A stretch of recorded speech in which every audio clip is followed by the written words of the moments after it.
Hello everyone, my name is Esra Hawamdah.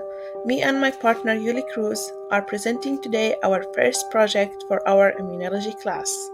We would like to explain how the immune system fights the pathogens and microbes that cause sickness and diseases in our daily lives.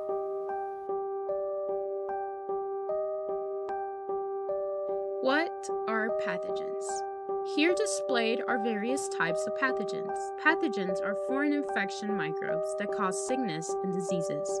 However, not all microbes are pathogens. Many living in our bodies contribute to a microbe that does not harm us but can even help improve our health.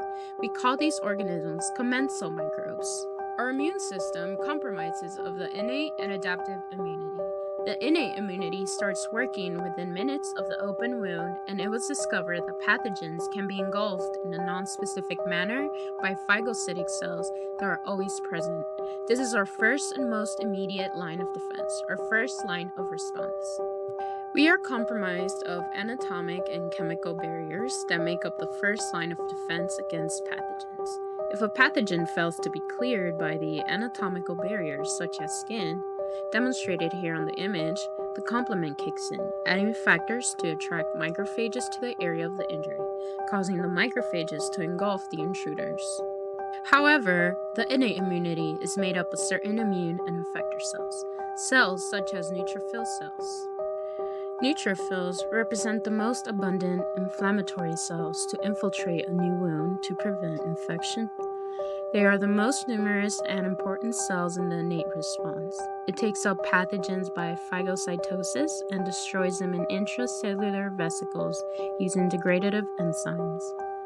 Mast cells, however, begin their development in the bone and marrow, but eventually mature in other sites and carry histamines that protect against pathogens. Histamines dilate the blood vessels, making room for immune cells to flow and stop the intruders. In addition, macrophages are large eaters who engulf and kill invading microbes. They live in almost all tissues, help orchestrate immune responses, and induce inflammation. Dendritic cells have branches and are antigen-presenting cells.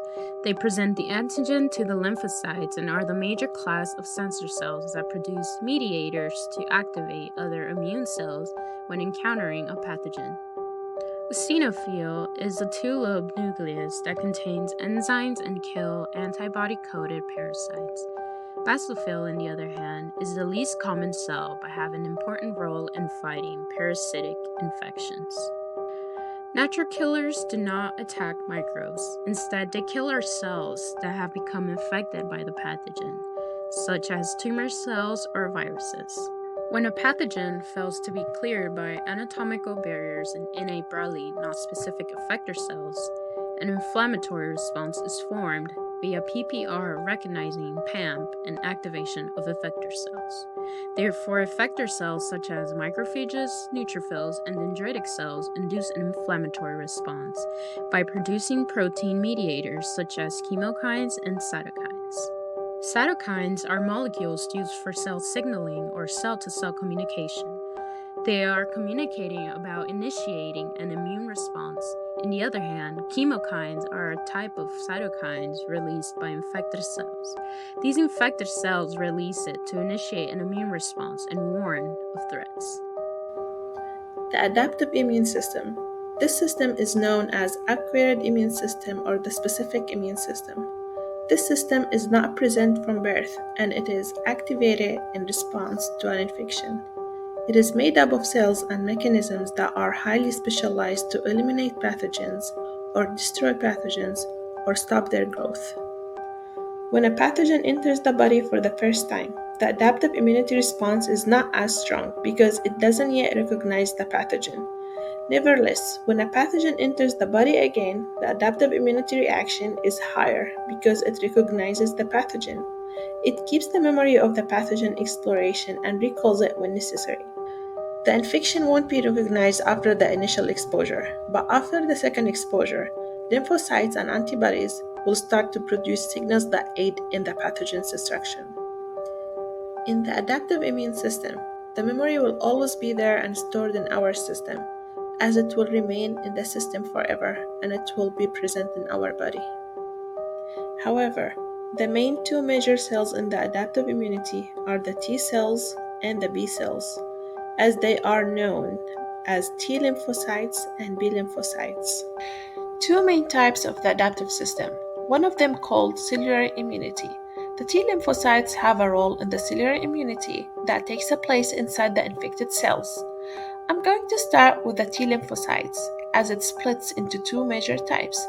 First major is the helper T cells, which known as CD4, that has indirect important role in the immune system, and it's responsible for the proper functioning of the rest of the immune cells.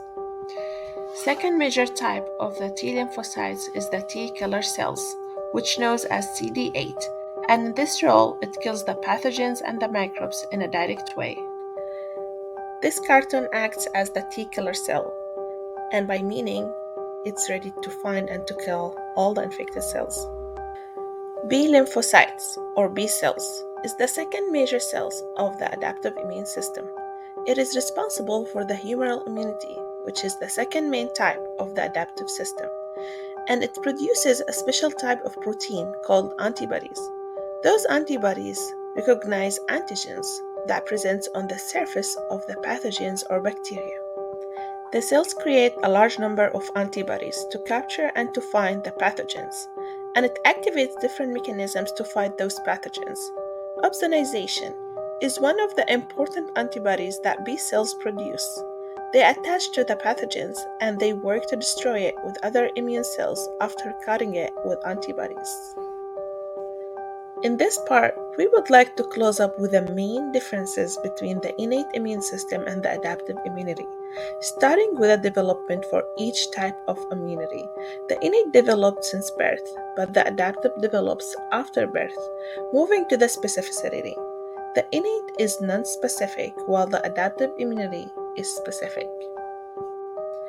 Talking about the response, the innate immunity is faster in response than the adaptive immunity.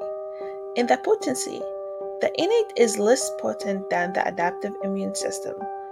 And in the last part is the components, as the innate physical and chemical barriers, which we explained earlier, and the adaptive immune system is composed of the T cells, B cells, and the antibodies they produce. So we hope in this video it gives you a basic view of a human on how the immune system fights the pathogens and microbes that could be caused by wounds or bites that enters the skin barrier. And we hope this helps understanding and learning more about immunology. Thank you for watching.